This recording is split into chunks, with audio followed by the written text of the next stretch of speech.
नमस्कार, मेरा नाम है लक्ष्य दवे। दिव्य मार्गदर्शन में आपका हार्दिक स्वागत है।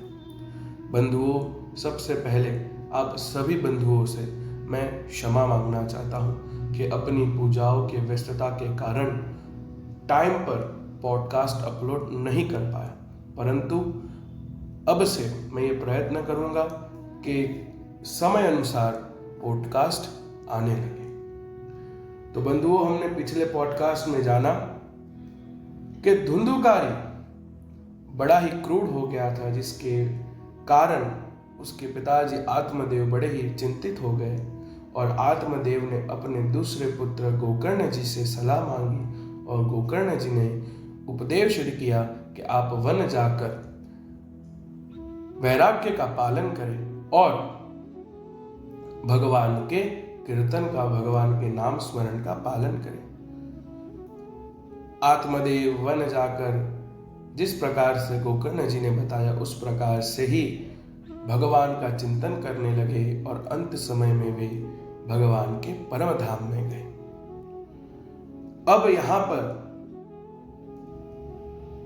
चतुर्थ अध्याय समाप्त होता है महात्म्य का और पंचमो अध्याय प्रारंभ होता है, जिसका नाम है धुंधुकारी प्रेत योनि में प्रवेश और उसमें से उद्धार। तो यहां पर सुत महापुराणी कहते हैं, सुतः उवाच पेतर्यो परते तेन जननी ताडिता वृषम् क्व वित्तं निष्ठते ब्रूहि अनिश्येलतया न चेत। सूत जी ने कहा, हे सोनक जी, पिता के वन जाने के बाद एक दिन धुंधुकारी ने अपनी मां को कहा, बता धन कहाँ है, और अगर तू मुझे नहीं बताएगी कि धन कहाँ है तो मैं तुझे जले हुए लकड़ों से मारूंगा। अपने पुत्र की इस धमकी से डरकर और पुत्र के उपद्रवों के कारण धुंधुली रात्रि के समय अपने घर से भागी और कुएं में जाकर गिर गई और गिरने के कारण धुंधुली की मृत्यु हो गई।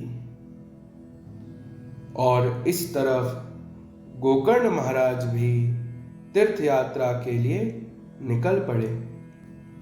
माता पिता के जाने के बाद धुंधुकारी तो जाने अपने आप को बड़ा ही महान समझने लगा। और फिर धुंधुकारी ने क्या किया? धुंधुकारी गृहे तिष्ठः पंचपन्यावधूत वृतः अत्युग्र कर्म कर्ता च तत्पोक्षण विमूढ़धिः। अर्थात धुंधुकारी तो अपने घर में 5-5 वैश्याओं के साथ भ्रमण करने लगा और उनके साथ सतत भोग विलास करने लगा। कई दिन बीत जाने के बाद, घर का सभी धन खर्च करने के बाद वे वैश्या ने धुंधुकारी को कहा कि तुम चोरी करके आओ, परंतु धुंधुकारी तो छोटी बड़ी चोरियां करके थक गया था। उसे बड़ी चोरी करनी थी कि बड़ी चोरी करूंगा तो 1 साल तक इनके साथ भोग विलास कर पाऊंगा।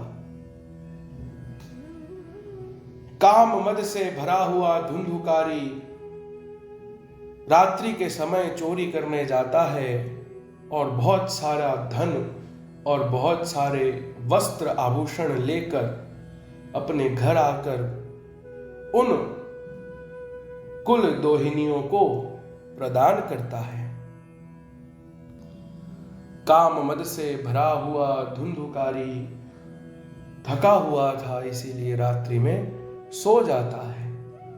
परंतु वे वेश्या अंदर ही अंदर बातें करने लगी कि धुंधुकारी बहुत बड़ी चोरी करके आया है, नक्की ही इसको राजा टुक समय में पकड़ लेगा और मृत्यु दंड देगा और सारा धन ले लेगा।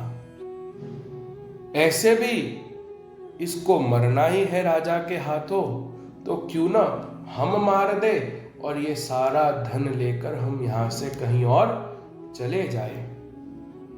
सभी वेश्याओं ने इस प्रकार से बातें की और ठान लिया कि आज रात धुंधुकारी को मार देना है। उन्होंने धुंधुकारी के गले में एक फंदा बांधा और उसको मारने की बहुत कोशिश की, परंतु धुंधुकारी उस रस्सी से मरा नहीं। तो वे सभी चिंतित हो गए कि अब इसे मारे कैसे, ये मर ही नहीं रहा। फिर उन्होंने सोचा कि इसके मुख के ऊपर जलते अंगारे डाल देते हैं, जिसके कारण ये तड़प तड़प के मर जाएगा। धुंधुकारी का मुख खोलकर उस मुख में जलते हुए अंगारे डाले और उसकी वेदना के कारण धुंधुकारी तड़प तड़प कर चीख तो पाएगा ही नहीं, क्योंकि मुंह के अंदर अंगारे जो भरे हैं, तड़प तड़प कर वहीं पर मर जाता है। वेश्या धुंधुकारी के शव को घर के पास ही खड्डा खोदकर उसे वहीं डाट देते हैं और सभी धन सामग्री को लेकर वहां से भाग जाते हैं। और मरा हुआ धुंधुकारी की आत्मा प्रेत योनि में प्रवेश करती है।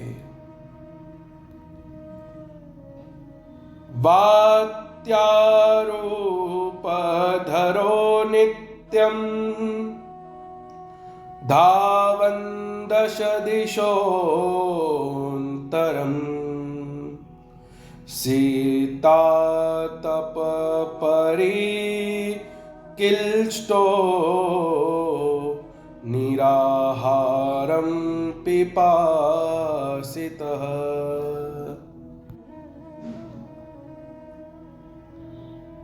अर्थात वो भवंडर की तरह दसों दिशाओं में घूमता रहता और भूख प्यास से तड़पने के कारण वो जोर जोर से हाँ देव और जोर जोर से रोने लगता, परंतु फिर भी उसे कहीं पर भी आश्रय नहीं मिला।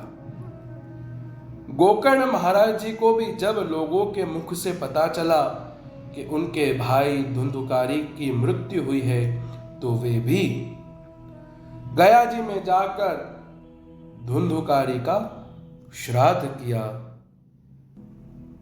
और जहां पर भी अन्य वे तीर्थ क्षेत्र में जाते तो वे अवश्य ही अपने भाई का श्राद्ध करते। इसी प्रकार कई तीर्थ यात्रा करने के बाद गोकर्ण महाराज अपने नगर पधारे और रात्रि के समय अपने घर जाकर विश्राम करने लगे। परंतु जब धुंधुकारी ने अपने भाई को सोते देखा तो वह उनके पास जाकर अपना विशाल स्वरूप बताने लगा। कभी वो भेड़िए का स्वरूप धारण करता, कभी हाथी का स्वरूप धारण करता, कभी बैल का स्वरूप धारण करता, कभी अग्नि का स्वरूप धारण करता और अंत में मनुष्य के आकार में प्रकट हुआ। यह विपरीत परिस्थितियों को देखकर गोकर्ण महाराज सोचने लगे, यह जीव दुर्गति को प्राप्त हुआ है। तब गोकर्ण जी ने बड़े ही धैर्य से पूछा, और क्या पूछा उन्होंने तो वह हम अगले पॉडकास्ट में जानेंगे। बंधुओं, आज हमने जाना कि धुंधुकारी अपने माता पिता के जाने के बाद किस प्रकार से वेश्याओं का संग किया और फिर उन्हीं वेश्याओं ने उसे मार दिया। बंधुओं, एक चीज हमेशा याद रखिएगा, कुसंग हमेशा हमें परेशान ही करता है और कुसंग के साथ अगर हम रहते हैं तो हमारा जीवन नरक के समान बन जाता है। कुछ समय हमें ऐसा लगता है कि यही सब हमने प्राप्त किया है, पर इस संसार में कुसंग जब प्राप्त हो जाता है तब उस मनुष्य की जीवन की समय वहीं से खराब होना शुरू हो जाता है। इसीलिए हमारे बड़े बुजुर्ग कहते हैं, जैसा संग वैसा रंग।